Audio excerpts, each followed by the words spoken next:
Against the Ropes podcast. A little bit. You want to talk about what do you want to start with? The fight card from last weekend, or? We could let's talk about the fight card with All right, so real quickly, Marcelino Lopez, 36-2-1, 21 knockouts, won again by knockout, right? Do you remember this, man? No, I don't. Chicana Boxing posted the knockout on her page. Check it out on Instagram. Wait, he's Lopez. Does that sound familiar? Is he the guy that knocked out somebody in the second round? Yep. Yeah. Oh, dude, that was him. I was looking Lopez. I was like, I just remembered Lopez and Argentino, right? Yes, Marcelino Lopez.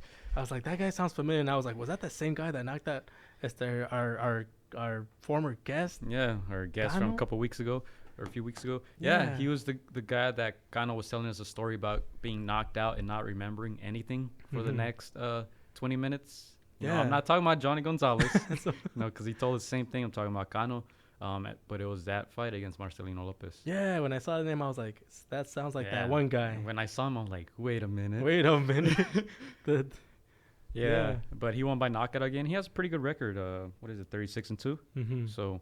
And he's getting older, but he's still fighting. He's like one of those fighters that are overlooked, but he's there. He's dangerous. He's dangerous. He put that grind in, and he showed it.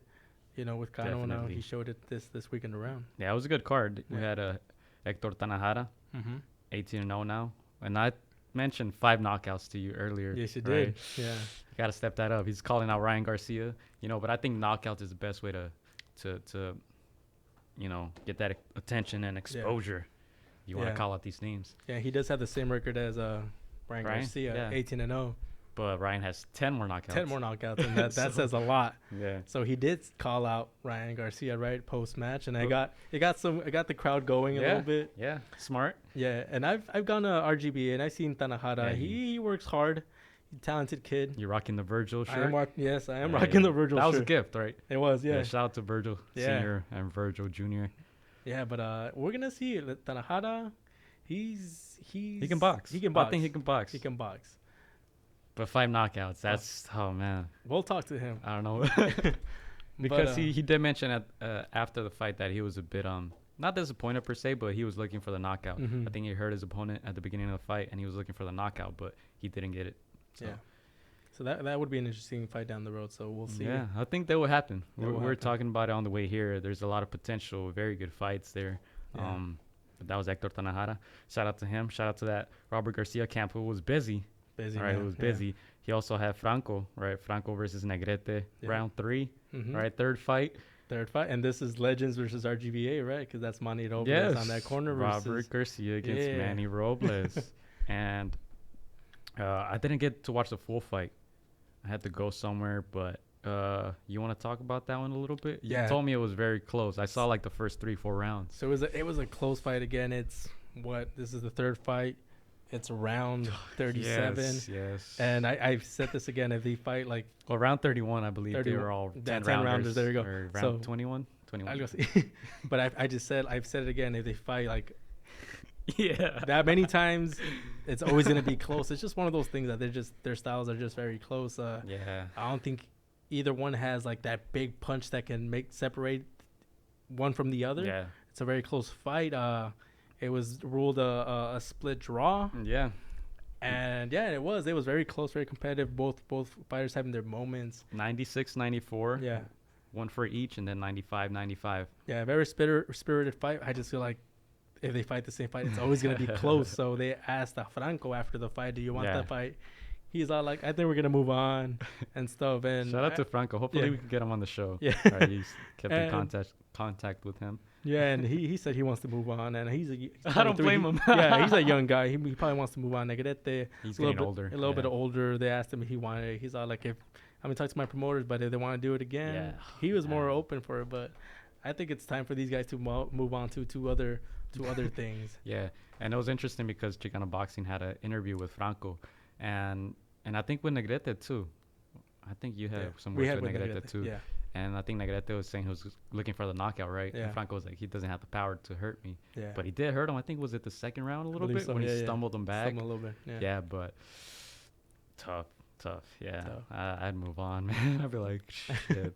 It's like fighting the mirror, right? It's like man, just being at those two gyms, you're just like, can't live boy. Like, yeah, true you that. get split when you get to meet these fighters. Yeah. And again, it was Manny Robles versus Robert Garcia. At the end, you saw them taking pictures, like hugging it out. Yeah. At the end of the day, like, it's all love. But yeah, man. So it's crazy how much attention now Manny Robles is getting, right? Because of the whole Andy Ruiz thing. Everyone knows where he is now. Everyone knows his fighters, and it's crazy. It's cool, man. It's cool. Yeah. The highs and lows of boxing, right? Yeah, right now they're on a high. Yeah. We'll see how that fight happens, man. Yeah. They said it was official. Andy Ruiz is saying otherwise. We'll talk about it in a little bit. But Vergil Ortiz, the man on your shirt, was relentless against Orozco. 6-round knockout. Impressive. Dude, it was impressive. And we've talked about this. Orozco was fighting a pretty good fight. He's fighting a pretty good fight.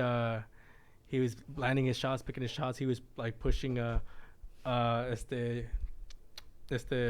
Ortiz back.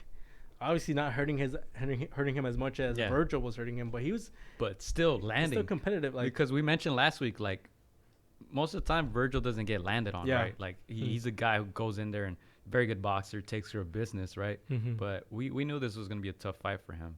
Mm-hmm. But yeah, like you said, Vergil was just relentless on Orozco. And what did you predict? You predicted it was gonna be a little bit over beyond the fifth. I thought it was gonna go like maybe 8th, 9th. Yeah, in the beginning it seemed like it was gonna go a little bit longer than the 6th, because, like I said, Orozco was fighting a good fight, balanced. He was going low, trying to land like something upstairs, and Vergil was. I mean, he, like you said, he was getting tagged. Obviously, he was taking the punches well, but he was landing great punches on Orozco. And Orozco seemed like he was taking them well. Yeah, they were affecting him, of course, but he had a good poker face and wasn't showing it until what round? The later rounds. And that sixth round, I just saw Vergil go into a different gear. Yeah, and it was interesting because every time Orozco would go down, he's just kind of like, shake his head. Yeah, right? he would like, shake his head and like, God damn, he caught me again. And then he would just like bang his gloves and like, all right, I'm ready to go. And then he would get caught again, and he's just like, damn, dude, like he just seemed overwhelmed a little bit by that power. Yeah, crazy. I'm impressed. I think it was a statement. Yeah, no, big time statement, because what was that, 3 knockdowns towards the end, and then you saw the ref just wave it off. He's like, no more. And it seemed like Orozco, like his fighting spirit would have wanted to continue, but it just wasn't his night. You could tell. I think he would be the first one to admit that. But I think one of the knockdowns, I don't know if it was when he landed the uppercut, was that the second or third one? I believe it was the second. When Vergil was kind of like off balance a little bit, he kind of tripped over Orozco's legs, and then right away he got in position and landed at uppercut. Yeah. And Orozco just went down, shook his head once again, and it was like, God damn. Man, and we were in the gym and we talked about this, how Vergil, at 147, he was, taking it to the bigger guys that he spars with. And I was like, man, if he does this to these guys, what is he going to do to Orozco? But Orozco came in very good shape. If he didn't, that thing would not have gone 6 rounds. But man, with Vergil, again, cliche, but sky's the limit with this kid. Yeah. It really is, man. Like, you see his ultra focus, just being around his dad, around his camp, around his, all those people are RGB. He's just focused. He knows that what his end goal is, and he's not letting any distractions. And we just had a Kelly, right? We talked about Kelly and how when that fame comes, like all these things, just naturally come, all these extra people. But it seems like his dad and his team have a tight. You got cousins from like Puerto Rico. I'm like, dude, I've never been to Puerto Rico. How are you my cousin? Man, shit, I didn't even know I was Puerto Rican. Yeah, damn. No wonder I like reggaeton. Been getting lineups for years. It makes sense. Man, but yeah. Oh, shout out to Puerto Rico too. Shout out to Puerto Rico. A lot of political stuff. For real. But they're getting together though. Yeah. I saw a lot of the reggaeton artists, J-Lo, Ricky Martin, all them getting together. Yeah. It's pretty cool. Yeah. And shout out to all the people from Grand Prairie, Texas too. Oh yeah, man, they showed up. Good turnout. Showed up, yeah. Did you see that crowd? Ooh, they were on it. And yeah, Vergil delivered. He did, and he hands Orozco his first knockout. And Chicana was talking about it, how this is an impressive win. He beat him more convincingly than did Jose Ramirez, the stablemate. He's the 140 champion who just unified those titles just last weekend over Maurice Hooker. Yeah, so kind of wants that smoke, Ramirez. So he's looking, he's knocking on your door. Yeah. Yeah, but it's interesting. The prospects, right? Vergil's what, 22, 21? 21. You know, Ryan Garcia's what, 21? He just turned 21 as well. So. And Munguia's with 22. And they'll be fighting September 14th here. Right around the corner, the StubHub Center, or the Home Depot Center. I'm not gonna say the other one is too long. It's no. It's but do you have any thoughts on that fight? That's gonna be I mean, a lot of people are feeling some type of way, right? Because it's not the big name like Canelo, but you know what? It's still a Mexican holiday. It's a Mexican fighter, so we're gonna come out and support. Yeah, I think people will turn out. Yeah. So they just need a reason to go out. Are you coming? September 14th. Yeah. Well, we'll I'm gonna be out of town. I'll be out in San Diego, so I was like, "Fuck, there's like a lot of stuff going on that weekend." But I'm gonna tune in though. I'm gonna try. Fucking you're gonna drive down to TJ maybe. Watch at a local bar in TJ. For real, get everything free in TJ, right? Munguia's hometown. Yeah, but Jaime Munguia's facing Patrick Alati. Jaime Munguia 33-0, 26 KOs. Like we said, 22 years old. Patrick is 40-3, 30 KOs. Sounds like a good record, but got to do more homework on that. Who has he been fighting? Dude, Munguia was born in 1996. I don't think, like, he gets a lot of criticism, I feel like. Yeah. Because people want him to be like that next guy, especially at that weight class, and knowing that he's probably going to move up to 160. So a lot of people are like, no, Canelo will fuck you up. Golovkin will fuck you up. But this guy's 22 years old, man. He's very young. 1996. I mean, I was in pre-K. Right, remember? The first time we heard of Munguia, we knew about this prospect that was going to fight Triple G, right? Because somebody pulled out. Yeah, and he was a kid. And we were just like, oh, hold on, chill. Like, you know, you're a prospect, but you're a prospect you can't just go up to Triple G. And he's had some tough fights. You know, he's gotten wins the last couple fights, but they've been pretty competitive, pretty close, some of them controversial. Yeah, but the last one for sure. Again, like you said, he's young.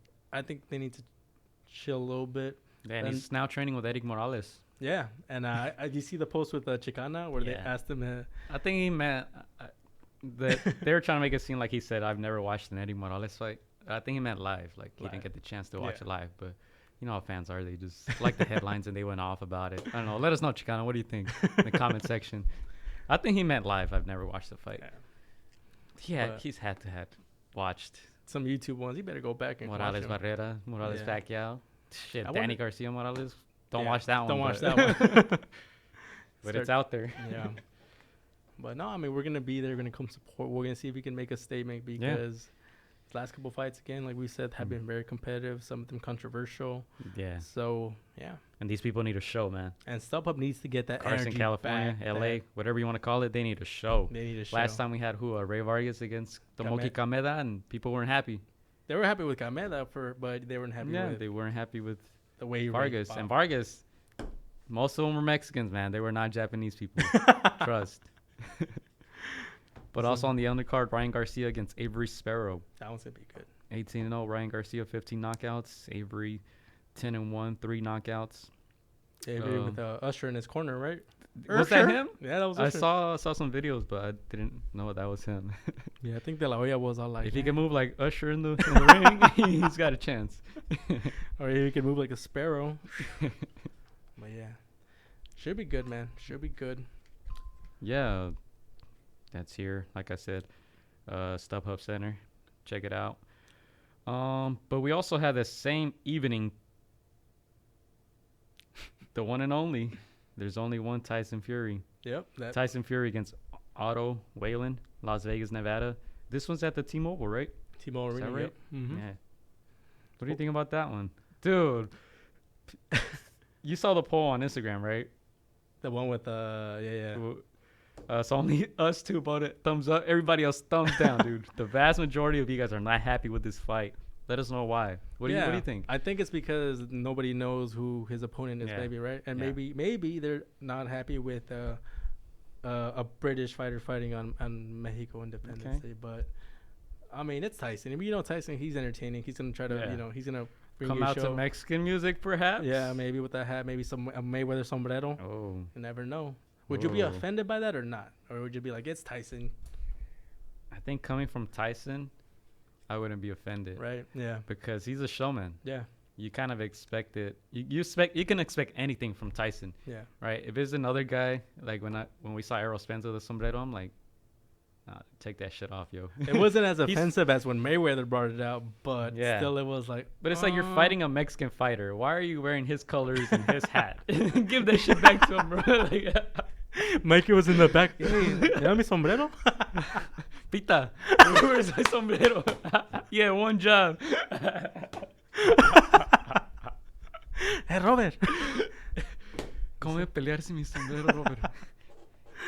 Man, that's funny. So maybe that was it. He was worried about the sombrero the whole fight. Probably. He wasn't focused. Yeah, I mean, with Tyson, I expect him to have a really Mexican themed entrance, and you're right, dude. I can't be mad at him. We can't be mad.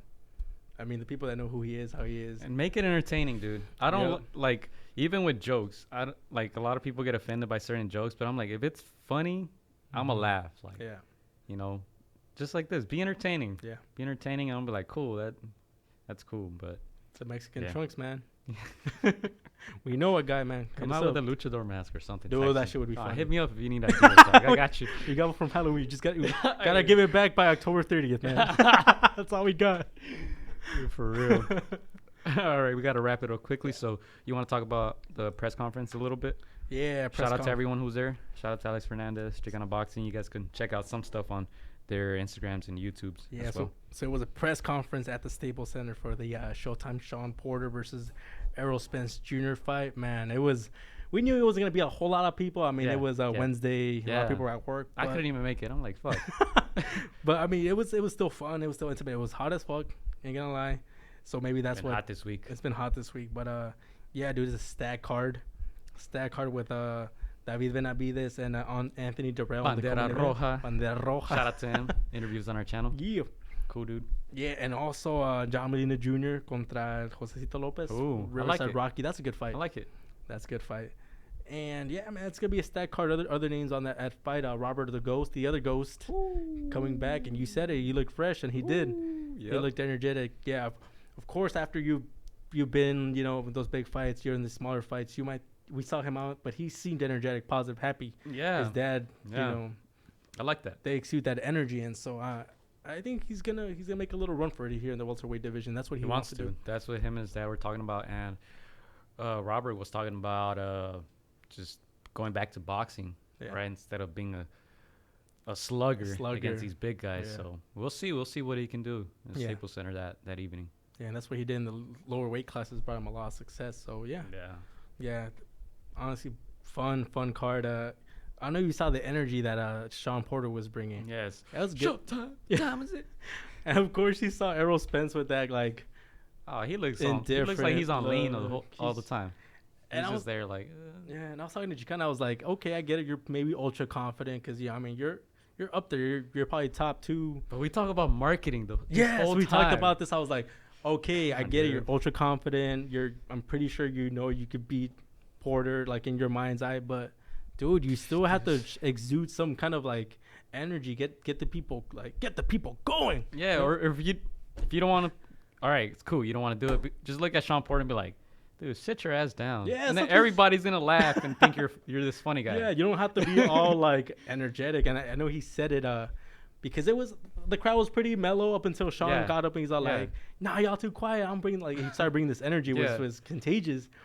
And that I feel like that kind of gave Errol a little bit of pressure to give some energy. The first thing he says is I'm not gonna give you guys kind of energy, but I'm gonna give you a fight.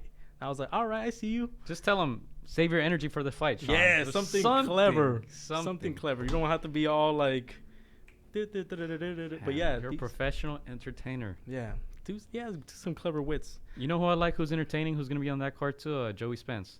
Yeah. Right. Spence and Spencer. Well, Spencer, right? Is his last name? Yeah, Spencer. Joey Spencer, yeah. So Spencer and Spencer. Punch. Yeah, he's good. He's like 6-0, something like that. Yeah. Young guy. Yeah.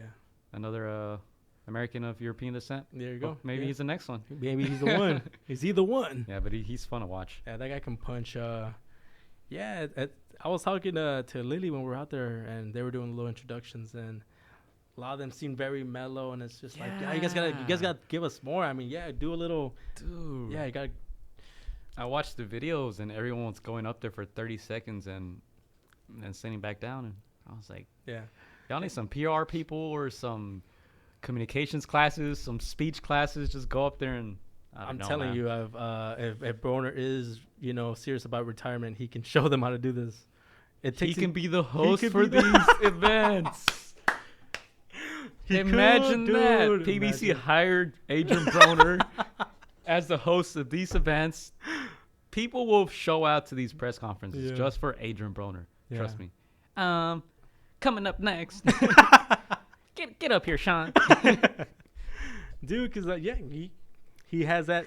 It takes me back to that time where they were doing the PBC unveiling of the fighters. Yes. And all these guys seem very, like, monotone. Like, all right. It just seemed like I don't know what it is, man. And something about Broner, he was just like, he's like, man, I don't like none of y'all. Like, as much as you dislike what he does inside the ring and then outside, in his extracurricular, he can entertain.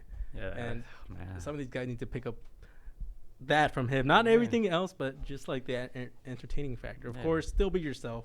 Find a way to still be yourself, but in an entertaining like fashion. But tell a funny friend to write some jokes for you or something. For real. But I mean, like Carlos Mencia, right? Yeah. But other than that, is a stat card, man. Stat card. Again, I'm after interviewing Sean Porter. He's gonna make it a tough fight. Yeah, he's gonna make it a tough fight. I'm still thinking about my prediction for this fight. Really? Yeah. See, something I've noticed. I'm like, I'm not gonna go straight for, because again, you get sometimes surprised anything can happen in boxing. The same thing that happened with James Pascal. I think I written him off a couple weeks back, and then he does this, and I was like, sure, it was controversial, close, but he's a champ. I think Sean can make it close enough to they're gonna be like, Some judges I think they're gonna be like, okay. Yeah. Think about this one, But that's that Staples Center, September 28th. Fox pay-per-view. We'll see how it does. How it does. Both guys, obviously, there aren't big names like that, right? In the last pay-per-view for Fox, they had Manny Pacquiao, right, and Keith Thurman. So we'll see what they can do. But I'm excited for that Bandera Roja fight against Anthony Durrell. That's gonna be good. That one's gonna be good, man. Durrell with experience. Benavidez with the youth, and he said he wants his title back. So, and Lily asked some interesting stuff about the banned substances. So check it out on her channel. I'll link it up. Yeah, man. Check out those videos, guys. Some stuff that you guys would want to check out because there's some stuff that goes outside the ropes that, and Banc of California, home of the LAFC. This Saturday, right? Yeah. Top rank card. Now at there. You'll be there. I'll be there. Credential approved, so we'll be back there. Yeah. Making those contacts, getting close and personal with these fighters. So man, we're the first ever boxing fight at the LAFC Banc of California stand. So something about that stadium. Anybody who's been there, who's been out here on the West Coast, any seat is a good seat. Yep. Those seats go inwards up, and so even So I'm excited to see like the bro. Are you gonna go? I don't know. I don't think so. I might watch it on TV. I hate that like traffic, man. I swear. Get there early, man. Get there early. But yeah, man, I'd like to get some footage of those like from that. I'm like Al Heyman, dude. You're never gonna see me at these shows. Like, I'm gonna send you and Chris. I'm just. You're the third. You're the fourth ghost then, huh? Right. Yeah, send me the videos. Somehow they'll make it up on YouTube. Drop the SIM card. I'm in the lab. But yeah, no, that's gonna be a good card. Can't wait to see the inaugural. Yeah, and can't wait to see if LAFC fans are gonna come out there. Yeah, see if PBC was smart, they'll give them tickets. Right, 100, 200 people. Yeah, and they'll have that shit fucking environment turning up. Again, LAFC, they have money coming in with all these investors and owners, and so it's a smart partnership if they can, take advantage of that. Yeah. But yeah, and we will have more time to talk about what happens in that show. Anything else you want to promote? Maybe that. Oh, yes, Andy Ruiz making that announcement that this fight is not happening.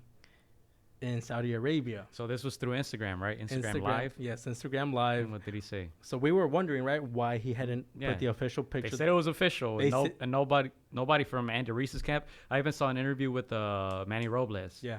And they were asking him, what's up? And he's just like, you know what? I don't have a say in this. This was from this past weekend at his event. And he was like, I don't have a say in this. Why are they not replying? I don't know. But basically, I'm the trainer. So. Yeah, and then that's what caught our attention. Like, why aren't you guys promoting it? Why hasn't it gone? And it's because they don't agree yet. And it's interesting, right? Either that or they're trolling the media. Something.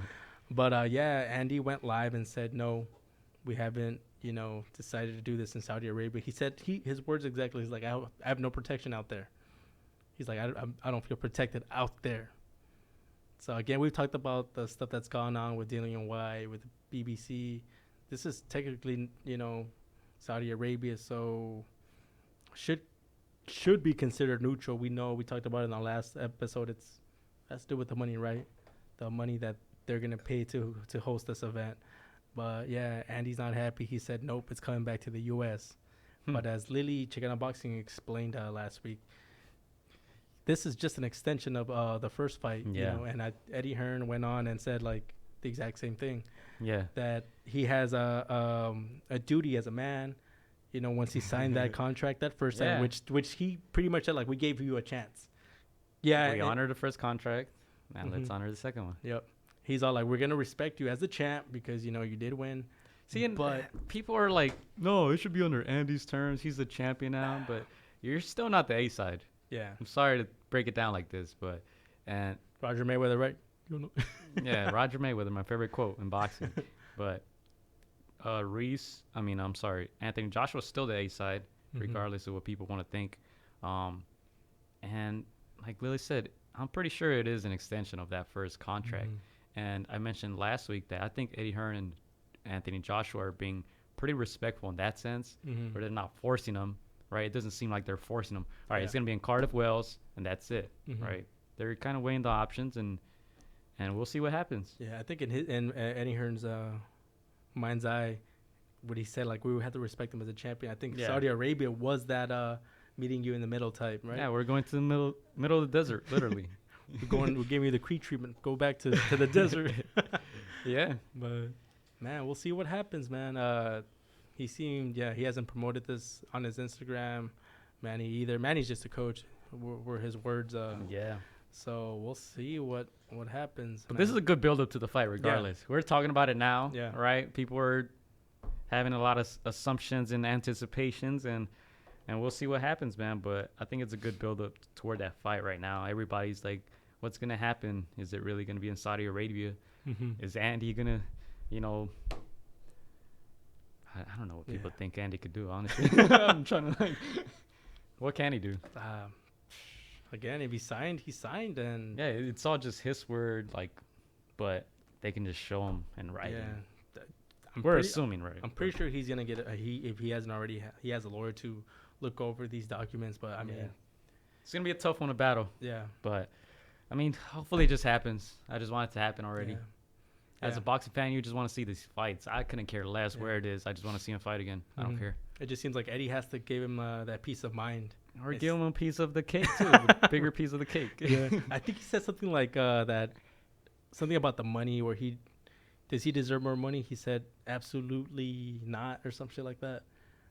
Like, he deserves a rematch, yes, of course. Like, but does he deserve like a big? He said absolutely not. I'm like, just seeing try to make the champion happy, give him a little bit more, But that also frustrates me from quote unquote boxing fans, because they're like, oh, this guy should get 50%, or like they always say that in big fights. It's like, no, if you're bringing in 10% of the fans, why do you deserve 50%? Like, mathematically, this shit doesn't even make sense. Yeah, I don't know. For sure, I know if it was in the U.S., Andy would bring in a lot more fans than he did the first time around. If I'm running a business and I'm fucking doing 60% of the work and you're doing 10, guess what I'm gonna give you? I'm gonna give you 10. Shit. Yeah, it is Matchroom Boxing, right? It is them doing all the promotion on that end. So, tune in next week and see what new developments have surfaced. Yeah. But yeah. I think that's it for episode 50. Our anniversary is coming up. Anniversary 52. All right, September, maybe in a month, right? Somewhere. Yeah, 2 August weeks from 14th. now. Next week, 2 weeks. Yeah. We're going to try to get in a lot of guests, right? We want to thank Kelly Pavlik for the good conversation. Looking forward to more collabs. Yeah, bringing more guests in. If you guys have anybody that you would want us to reach out, like drop the comments on the down here, and and I think we're gonna start doing that, right? We've been having talks, like just fucking inviting people to come. Like it doesn't matter who you are. We've had reporters, female and male. We've had up and comers. We've had veterans, right? We've had random people show up. Like, oh shit, what's up? Right? People bring friends, right? There you go. Yeah. We have a daycare. Daycare. So if anybody would like to come on the podcast, just set us up. Yeah, we're open to anybody.